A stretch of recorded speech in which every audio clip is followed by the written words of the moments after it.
दोस्तों नमस्कार, आशा है कि आप अच्छे होंगे। आज इस्लाम की एक और बुराई हम लेकर आपके सामने आए हैं। ये है जहन्नुम।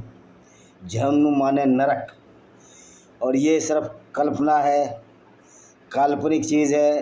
काल्पनिक अल्लाह के द्वारा जिसको जहन्नुम यानी नरक बोलते हैं। तो इसमें कौन जाएगा? इसमें जाएंगे सिर्फ़ और सिर्फ वो लोग जो गलत काम करेंगे और जो काफिर होंगे यानी कि गैर मुस्लिम होंगे। वो तो जन्नत जहन्नुम जाएंगे ही जाएंगे। क़यामत के दिन जैसा कि इस्लाम का रिवाज है, सारे के सारे नंगे होंगे और अल्लाह उनके प्राइवेट पार्ट से बात करेगा। ये इनकी हदीसों में है कि आप कहाँ कहाँ गलत गलत काम किए, कहाँ अनैतिकता की, क्योंकि सारी अनैतिकता इस्लाम में जायज़ है। इस्लाम में गैर मुस्लिम औरतों को लूट कर उनके साथ बलात्कार करने की जायज़ इच्छा है। तो फिर ये जहन्नुम तो मैं तो सारे मुसलमान जाने चाहिए, क्योंकि इस्लाम के हिसाब से जो कुकर्म नहीं है, जो गंदे काम नहीं है, वो तो सारे कुकर्म है मानवता के लेवल पर। दूसरे की औरतों को लूट कर उनको बाज़ारों में बेच देना क्या कुकर्म नहीं है?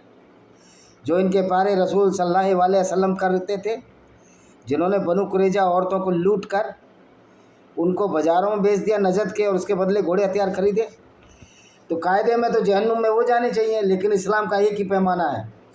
आप दूसरे के काफ़िले लूटो, दूसरे की औरतों को लूटो, उनके साथ बलात्कार करो, उनके मंदिर तोड़ो, उनके गिरजे तोड़ो, उनके चर्च तोड़ो। बस आप 5 वक्त की नमाज़ पढ़ो, सच्चे मुसलमान बनो और एक झूठे और काल्पनिक अल्लाह पर विश्वास रखो। आप जन्नत स्वर्ग जाएंगे, बाकी सब जहन्नुम जाएंगे। तो ये जहन्नुम का जो तस्वुर था, जो कल्पना थी, ये मोहम्मद ने अपने दिमाग से बेचारे सीधे साधे अरबी लोगों के लिए बनाई। जैसा कि हम बताते हैं कि अल्लाह कुछ नहीं है, अल्लाह एक काल्पनिक चीज़ है जो मोहम्मद ने अपनी इच्छा से तैयार किया, अरबी लोगों को डराया, और उस विचारधारा पर आज ये हमारे मुस्लिम भाई चल रहे हैं बिना सोचे समझे, और आज गैर मुस्लिमों को डराने का काम कर रहे हैं। तो इस्लाम के अनुसार जहन्नुम में वो जाएगा जो मुसलमान नहीं होगा। सारे मुसलमान जिन्होंने अच्छे काम किए हैं, अच्छे काम से मेरा मतलब है काफिरों को कत्ल करना कोई बुरा काम नहीं है इस्लाम में। काफिरों के मंदिरों को तोड़ना बुरा काम नहीं है।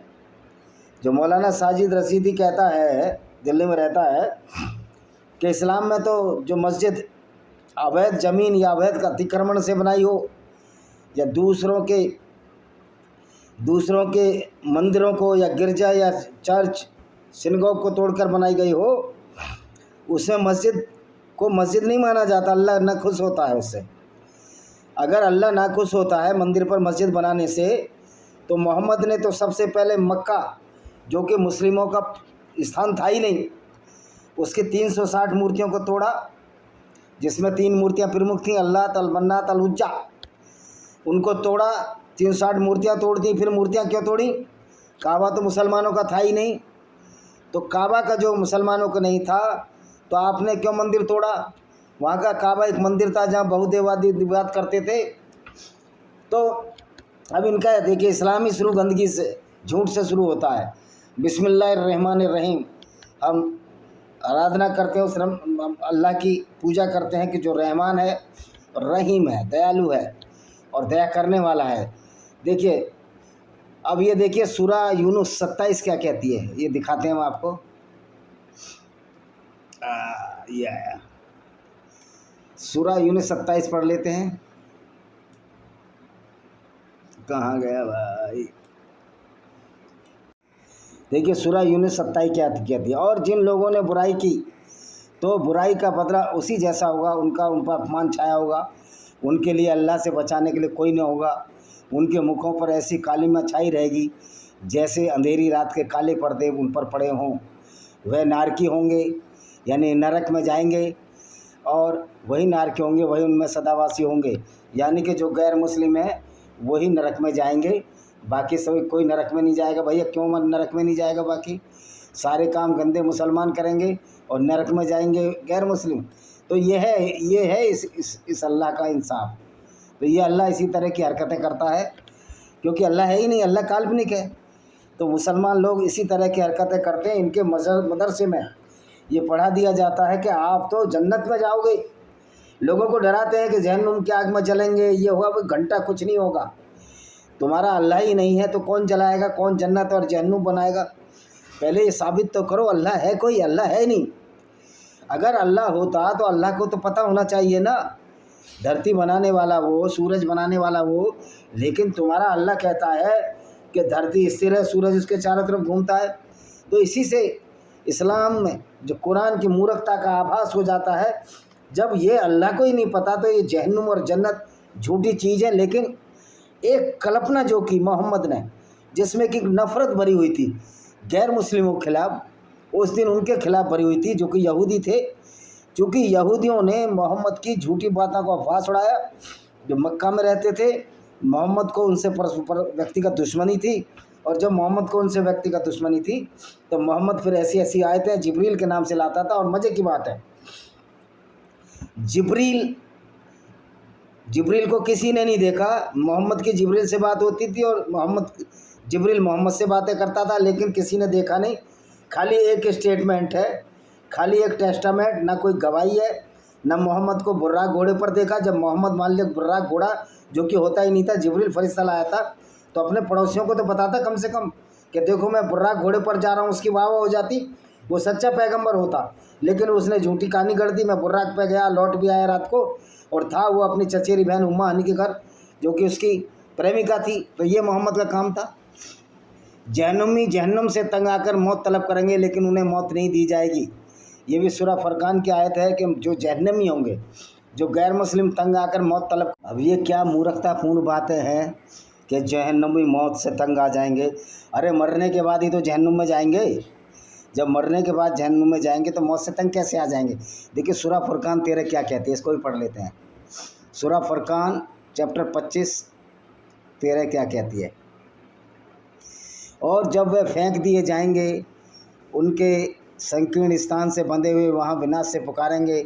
उनसे कहा जाएगा आज ऐसे विनाश से पुकारो। 33 33 33 33 33। अच्छा जी, ये हो गया। तो सूरह फुरकान 13 है जी, 13 पढ़ते हैं अभी जरा, क्या कहती है 13। सब इन्हीं की उससे बता रहे हैं भाई। और जब वह फेंक दिए जाएंगे उनके किसी संकीर्ण स्थिति में, तो वो वहाँ विनाश को पुकारेंगे, यानी कहेंगे कि हमारी मौत आ जाए, हमारी मौत आ जाए। तो जहन्नम की आग जहन्नमी के चेहरे का गोश्त जला डालेगी, उनके जबड़े बाहर निकलेंगे। अब सवाल ये होता है कि क़यामत के बाद जब सब मर जाएंगे, फिर उनको ज़िंदा करेगा, ये हड्डी मांस चढ़ाएगा, फिर जहन्नुम में डालेगा, और फिर जहन्नुम के चेहरे जला दिए जाएंगे। तो भाई जहन्नुम में तो मुसलमान जाएगा, क्योंकि जो इस्लाम के अनुसार जो गंदे काम करेगा वो जहन्नुम में जाएगा। तो जहन्नुम में मुसलमान को भेजना चाहिए था अल्लाह को। लेकिन अल्लाह किन को भेज रहा है? जो अच्छा, कितना भी अच्छा काम करे, हिंदू, ईसाई या दूसरा जो गैर मुस्लिम है, लेकिन जाएगा जहन्नुम में हिंदू, ईसाई या गैर मुस्लिम ही। भाई ऐसा क्यों? तुम्हारा अल्लाह इतना निर्दयी और इतनी मूर्खतापूर्ण बातें क्यों करता है? यानी कि मुसलमानों को, पूरे मुसलमानों को आतंकवादी बना रहा है। पूरे मुसलमानों को कह रहा है कि पूरी दुनिया में इस्लाम फैलाओ, 5 वक्त की नमाज़ पढ़ो, गैर मुस्लिमों के धर्म स्थल तोड़ दो, गैर मुसलमानों की औरतों को लूट लो। ये तुम्हारा इस्लाम कह रहा है। और जहाँ भी काफिर मिले हुआ उनको कत्ल कर दो, उनको इसी शर्त पर छोड़ो कि वो गुंडा टैक्स दे दें, जजिया दे दें, जदिया गुंडा टैक्स दे दें, उस पर छोड़ दो। यानी कि सारे कर्म करे सुंदरिया, रांधे खीर बतावे दलिया। यानी कि सारे काम गंदे मुसलमान करें, दूसरे लोगों को कभी कत्ल करें, झूठे अल्लाह पर विश्वास भी करें, झूठी क़यामत पर विश्वास करें, झूठे जहन्नुम और जन्नत पर विश्वास करें, और फिर भी उनको नकली अल्लाह, जो अल्लाह है ही नहीं, उनको जन्नत और जहन्नुम कहाँ से दे देगा? तो ये झूठी जो कल्पना थी, ये समझो मोहम्मद ने अपने दिमाग से चलाई, उसके साथियों ने अपने दिमाग से चलाई। क्योंकि डरा डरा कर इन लोगों ने इस्लाम का प्रचार किया। अनपढ़ लोग, अभी भारत के मुसलमान ऐसे हैं और पाकिस्तान के मुसलमान, मैं यूट्यूब वीडियो देख रहा था, उसमें ये कहते हैं कि असरफुल्ला, मैं अपनी कब्र में बिच्छू नहीं पैदा कराने, और मुझे अपनी खालें नहीं जलवानी पकवानी। कैसी है? एक है कि जब कुरान में एक आयत है कि जब खालें पक जाएंगी हम उनकी खालें बदल देंगे। अब इसे अल्लाह से पूछो, मूर्ख अल्लाह, कि खालें जब पक जाएंगी तो दूसरी खाल चढ़ाने का कोई मशीन है क्या? वह क्या रेट्रेडिंग है क्या? टायर ट्रेडिंग का काम है क्या अल्लाह के पास? यानी कि अल्लाह का जो गुण बताएं वो वही बताएं जो पंचर छाप के दिमाग से कहीं ज़्यादा नहीं है, क्योंकि मोहम्मद खुद पढ़े लिखे आदमी नहीं थे, इनके रसूल पढ़े लिखे आदमी नहीं थे। तो अभी इनकी पोल खुल रही है तो इनको चिढ़ आती है। अच्छा जी, जहन्नम की आग न जिंदा छोड़ेगी न मरने देगी। कह रहे सूरा अला की 13वीं आयत है कि जहन्नुम की आग न जिंदा छोड़ेगी न मरने देगी। ओ भाई, जहन्नुम हो तो दूसरी बात है कि जो अल्लाह का जहन्नुम है ये नकली और फ्रॉड है मोहम्मद का, क्योंकि कैसा अल्लाह है जो उन मुसलमानों को भी उनको जहन्नुम नहीं, उनको जन्नत भेज रहा है, स्वर्ग भेज रहा है, जो पाँच वक्त की नमाज पढ़ ले और पूरे ज़िंदगी कत्ल करता फिरे, अल्लाह के नाम पर जानवर की कुर्बानी करे, लोगों का खून बहाए, दूसरे की औरत को गुलाम बनाकर उसके साथ जिना व्यभिचार करे। लेकिन ये व्यभिचार नहीं माना जाता इस्लाम में अगर दूसरे की औरत को आपने लूट लिया। यद्यपि भारतीय कानून में ये बहुत बड़ा दंड है, तो भारतीय संविधान ने अल्लाह की ऐसी तैसी कर दी है, इसके डंडा घुसेड़ दिया है। अगर भारतीय कानून या किसी भी देश का कानून क्या इस बात को मानेगा कि आप दूसरों की औरतों को लूट लो और उनके साथ बलात्कार करो, उनकी बेइज्जती करो? लेकिन यही इसलिए तो शरिया चाहते हैं लोग। शरिया चाहने का मतलब है कि इस्लामी गुंडागर्दी खुले रूप से सामने आए, इसलिए शरिया की डिमांड करते हैं, जिसमें गैर मुस्लिमों की औरतों को लूटकर उनके साथ बदफीली करना भी जुल्म नहीं माना जाता। जहन्नम की आग लोगों को चकनाचूर कर देगी, जहन्नुम की आग चकनाचूर कर देगी लोगों को। जहन्नुम में काफिरों को बंद करके ऊपर के दरवाजे बंद कर दिए जाएंगे। ये सूरा हूर मजा 8-9 है, उसमें क्या कर दिया जाएगा? ऊपर दरवाजे बंद कर दिए जाएंगे। सूरा लो पढ़ ही देते हैं यार इसको। सूरा अल हुमज़ा क्या कहती है?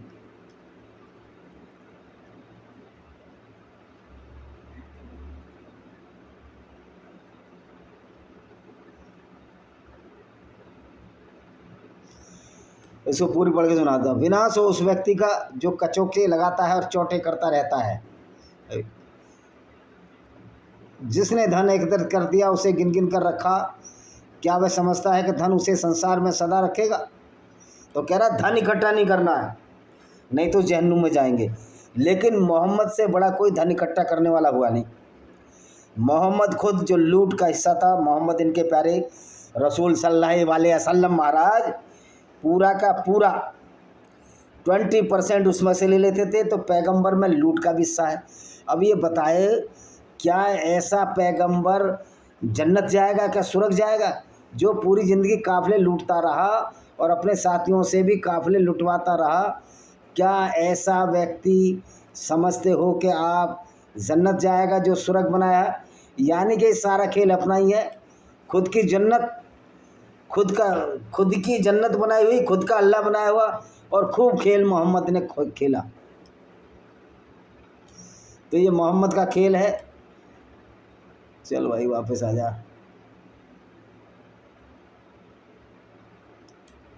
अच्छा जी,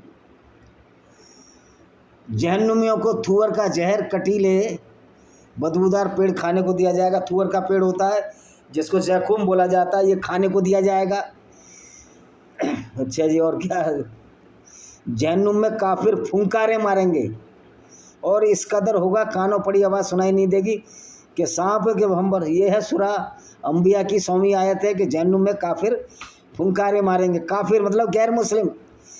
जहन्नुम को थूअर का जहर, कांटेदार और बदबूदार पेड़ खाने को दिया जाएगा। जहन्नुम को जख्मों से बहने वाला खून, पीप और खौलता हुआ पानी जहन्नुमियों को पीने के लिए दिया जाएगा। तो ये है इस्लाम का अल्लाह, जो जहन्नुम में गैर मुस्लिम को भेज रहा है, और जो मुसलमान जो कि लूट फसाद इस्लाम में जो अच्छा मानते हैं वो करने के बाद उनको जन्नत में भेज रहा है। तो ये है घिनौना रूप इस्लाम का। जहन्नुम किनको मिल रही है? जो बेचारे अच्छे काम करेंगे, जो सिर्फ मुस्लिम नहीं हुए, उनको जहन्नुम मिल रही है। और कौन से ऐसे लोग हैं जो स्वर्ग जाएंगे? सिर्फ मुसलमान होना चाहिए, 5 वक्त की नमाज पढ़े और पूरी ज़िंदगी कुकर्म करता रहे, अल्लाह को के नाम पर लोगों को लूटता और पाटता रहे, वो जहन्नुम में जाएगा। What is the stupidity of this Allah that he will do the atrocity against the non Muslims? तो ये अच्छा, जहन्नुम के लिए खून पीप वाला पढ़ा दूँ? सूरह इब्राहिम की 16-17 आयत है, पढ़िए क्या लिखता है ये किताब। इनका देखो कितना बुरा किताब है ये, और कहते हैं कि अल्लाह का कलाम है, ये बड़ा अच्छा है। ये अच्छा है कि जो पूरी गुंडागर्दी करने वालों को जहन्नुम दे रहा, जन्नत दे रहा, स्वर्ग दे रहा है, और जो बेचारा सीधा साधा देखो ये रहा, वह उसे थोड़ा थोड़ा गले से उतारेगा, उसे आगे नरक है, उसे पीप का पानी पिलाया जाएगा जो मवाद का, और उसे थोड़ा थोड़ा गले से उतारेगा मगर उतार नहीं पाएगा। उसके पार प्रत्येक स्थान से मौत आएगी जबकि वह मरेगा नहीं, और उसके आगे भीषण यात्रा होगी। तो ये हालत है इस्लाम की कि जो मुसलमान गैर मुस्लिमों को लूटे, मंदिरों को तोड़े, गैर मुस्लिमों के धर्म स्थल तोड़े, वो तो जन्नत में जाएगा, स्वर्ग में जाएगा। और जो बेचारा एक भला भला आदमी है जो सिर्फ इस्लाम को नहीं मानता, झूठे अल्लाह को नहीं मानता, निर्दयी पैगंबर का अनुसरण नहीं करता। हाँ, निर्दयी पैगंबर इसलिए कह रहा हूँ कि प्यारे मोहम्मद साहब ने बहुत सारे गैर मुस्लिम यहूदियों का गला धोखे से कटवाया, जिसमें 3 तो कवि थे। अबू अफाक 120 साल का आदमी, उसको कत्ल कराया। काब बिन असराफ, उसको कत्ल कराया। असवा बिन्त मरवान, एक गरीब कवित्री यहूदी, उसको कत्ल कराया। तो ये मोहम्मद का ये खेल था। मज़े की बात है कैसा इस्लाम है, कैसा उल्टे बांस बरेली को जा रहे हैं। जो क्राइम कर रहा है, जो अपराध कर रहा है, लेकिन वो गारंटी है कि मुसलमान होना चाहिए, और मुसलमान होने के पश्चात वो सीधा जन्नत स्वर्ग जाएगा। और जो गैर मुस्लिम होगा, जो झूठे अल्लाह पर विश्वास नहीं करेगा, किसी के माल असबाब को नहीं लूटेगा, किसी की मस्जिदों को नहीं तोड़ेगा, सिर्फ अपना मंदिर, गिरजे और चर्च में पूजा करेगा, किसी को परेशान नहीं करेगा, वो जाएगा जहन्नुम, नरक की आग में। भाई ऐसा कैसे हो जाएगा? तो आप समझ सकते हो कि झूठे काल्पनिक अल्लाह के नाम पर किस तरह इस्लाम एक खोखली इमारत की नींव पर खड़ा है और इसको लोग मान रहे हैं। अच्छा जी, जहन्नमियों को आग का लिबास पहनाया जाएगा। अभी बताओ, कोई आग का कपड़ा होता है? आग का लिबास पहनाया जाएगा। तो आप देख सकते हो ये किस तरह का ये बेवकूफ़ी भरी इसमें आयतें हैं और इस पर विश्वास कर रहे हैं। थूअर का जहर, थूअर कहते हैं जखूम पेड़ दिया जाएगा। तो ये बताइए, सवाल इस बात पर मैं छोड़े जाता हूँ कि वो अल्लाह, ये कैसा अल्लाह है जो अपराधियों का सपोर्ट करता है, जिसने एक अच्छे भले पैगंबर को भी अपराधी बना दिया। अगर मान भी लिया जाए अल्लाह है, तो अल्लाह ऐसी आयतें पैगंबर पर भेजता था। वो 40 साल की उम्र तक अच्छा रहा मोहम्मद। उसके बाद जैसे जिब्रील आया, उसके सारे फितने आ गए उसके अंदर, सबको लूटने खसोटने की भावना आ गई, औरतों के साथ बलात्कार करने और करवाने की भावना आ गई। इवन के मोहम्मद ने एक औरत को गिफ्ट में भी लिया जिसका नाम मारिया अलकिबतिया था, जो ईसाई थी। उसके बारे में हम कल बताएंगे। तो आप देख सकते हो कि जहन्नुम में कौन जाएगा? जहन्नुम में एक अच्छा आदमी है, जहन्नुम जाएगा, और जो गंदे बदमाश, मंदिरों को तोड़ने वाले, दूसरे गैर मुस्लिम औरतों को लूटने और बलात्कार करने वाले, ये जाएंगे जन्नत में। ऐसा कहीं हो सकता है? इसलिए मैं कहता हूँ कि कुरान का अल्लाह काल्पनिक है, जिब्राइल फरिश्ता काल्पनिक है, जो कि उन्होंने यहूदियों की धर्म पुस्तक से लिया था, जिसका नाम गैब्राइल था। तो इस्लाम का सारा झूठ का पंडा, ये जहन्नुम, जन्नत, ये सब फ्रॉड है। ना कोई जहन्नुम है, ना कोई जन्नत है, ना कोई अल्लाह है। क्योंकि अगर सच में जो कोई अल्लाह दुनिया को बनाने वाला होता, तो इन सारे मुसलमानों को जहन्नुम की आग में झोंकना चाहिए था, और सारे गैर मुस्लिम जो अच्छे कर्म करते हैं उनको जन्नत की आग में जन्नत भेजना चाहिए था। और रही बात ये कि सारे मुसलमानों को जहन्नुम की आग में क्यों झोंकना चाहिए था? क्योंकि इस्लाम को पढ़कर कोई भी मुसलमान अच्छा व्यक्ति नहीं रह जाता, वो एक अपराधी बन जाता है, उसकी सोच अपराधी बन जाती है, उसकी विचारधारा अपराधी बन जाती है। क्योंकि ज़रूरी नहीं है कि किसी को कत्ल करे, लेकिन उसकी विचारधारा उसके दिल में तो होता है कि ये काफिर हैं, ये गंदे हैं, ये नजस हैं, ये पोटी जितने गंदे हैं, तो उनको कत्ल करने की तो सोचता है। तो ये क्रिमिनल माइंड तो बनाती है ना किताब। तो क्रिमिनल से बड़ा तो क्रिमिनल माइंड होता है, जो क्राइम करने की सोचता रहता है। जो कि अगर क्रिमिनल माइंड नहीं होगा आपका, तो आप क्राइम कर ही नहीं सकते। लेकिन ये किताब तो क्रिमिनल माइंड बनाती है आदमी को। वो ये बोलती है कि तुम मुसलमान हो, 1 के बराबर 10 हो, 1 मुसलमान 10 के बराबर है, तो जाओ कत्ल करो, मंदिर तोड़ो, काफिरों को कत्ल करो, और उसके बाद ये जन्नत जाएंगे। ये सो झूठ और का फलसफा है जन्नत और जहन्नुम का। आप इसको समझें। इसी के साथ मैं इस वीडियो को विराम देता हूँ। वंदे मातरम, जय हिंद, आपका दिन शुभ हो।